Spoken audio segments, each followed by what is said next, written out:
કેમ છો દર્શક મિત્રો? તો ફરીથી આજે એક નવા વ્લોગમાં તમારું બધાનું સ્વાગત છે. આજે આપણે રમવાનો હતો મેચ આપણા જ હોમ ગ્રાઉન્ડમાં અને મેચ રમવાનો હતો હિરણભાઈ વર્સિસ પંકજભાઈ. હવે તો આપણે કોમેન્ટરીમાં બે ત્રણ શબ્દ બોલે ગયા તો પેલો બોલ તો ફેંકાઈ ગયો હતો ને આ પાછો બીજો બોલ. ફર્સ્ટ બેટિંગ હિરણભાઈ હતી ને આપણે હતી બોલિંગ. હિરણભાઈએ બોલ મારવાનું ચાલુ રાખ્યું હતું ને આપણે દડા ફેંકવાનું ચાલુ રાખ્યું હતું. બોલ પણ એટલું જોરથી ફેંકતો કે હું પણ હેઠો પડી જતો હતો. बॉलर के हाथ में 30 गेंद और यहाँ पर 30 गेंद डाल रहे हैं और ये क्या, ये तो हवा उड़ा दे।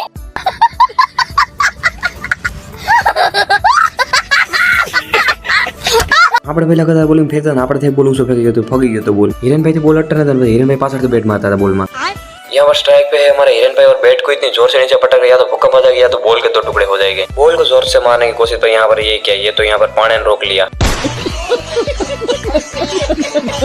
हाँ भाई पाने ये ऑलरेडी गोठवेला હોય ફિલ્ડર દેખાય નહીં, બોલ રોકાય પછી દેખાય. મેચમાં થોડોક રૂકાવટ આવી ગયો હતો કારણ કે હાર્દિકભાઈ આવી ગયા હતા. આપણે જવાનું હતું મામાદેવે. મેચમાં પણ રૂકાવટ આવી ગઈ હતી ને આપણે પણ ગરમી થઈ ગઈ હતી વધારે, તો આપણે ફટાફટ હાથ પગ ધોઈને આપણે નીકળી ગયા હતા મામાદેવે જવા માટે. રસ્તામાં અમને અમારા સબસ્ક્રાઇબર મળી ગયા હતા.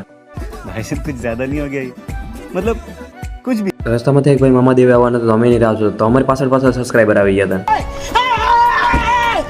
સબસ્ક્રાઇબર એવા હતા કે ભાઈ પાછળ ભાગીને વિડીયો ઉતારવો પડ્યો, એનો માન કરીને લેવા દીધો વિડીયો. કાલા એટલે એને ભાઈ ખાલી ખોટા ભડાકા કરે હાર્દિકભાઈ ને. નો કરે નારાયણ આખો બાટલો ફાટી જાય તો બીજું ફાટી જાય. હિતેનભાઈ આવી ગયા ક્યાંકથી પૌષ્ટિક ખોરાક લઈને. હાર્દિકભાઈ હંમેશા કંઈક ને કંઈક પાઠ ભણાવતો હોય. હાર્દિકભાઈ સિરિયસલી બે શબ્દ કહેતા, હિરણભાઈ અહીન કાઢી નાખ્યું. અમે જોતા સતીશભાઈ રાતો, સતીશભાઈ આવી ગયા પછી આપણે નીકળી ગયા મામાદેવ જવા માટે. અને પેલા પૌષ્ટિક ખોરાક ખાતા હતા, આ નથી પૌષ્ટિક ખોરાક.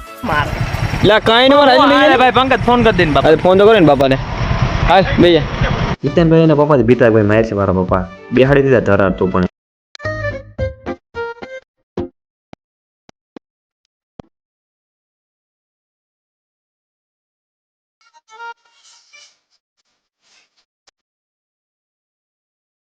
આગળના વિડીયોમાં પણ કીધું હતું ભાઈ રસ્તો હંમેશા ખરાબ જ હોય, આપણે ગમે રસ્તો પકડીએ ખરાબ જ હોય. રસ્તો થોડોક બહુ ખરાબ હતો પણ ડ્રાઈવર અમારા હાર્દિકભાઈ હતા તો વાંધો નહોતો કંઈ.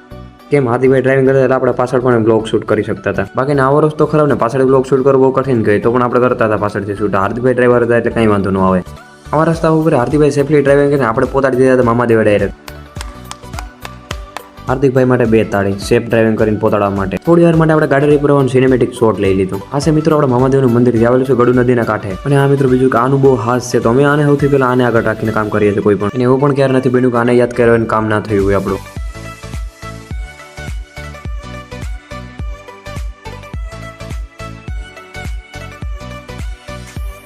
થોડાક શોટ લઈને પછી આપણે પણ દર્શન કરી લીધા. આ છે મેઘલ નદી, જે અમારા ગામમાંથી નીકળે છે. આ મંદિર પણ મેઘલ નદીના કાંઠે જ આવેલું છે. મિત્રો અહીંયાનું પણ બહુ મસ્ત એવું વ્યૂ છે, તો આવવાનું ના ભૂલતા. તો મળીએ આપણે નવા બ્લોગમાં.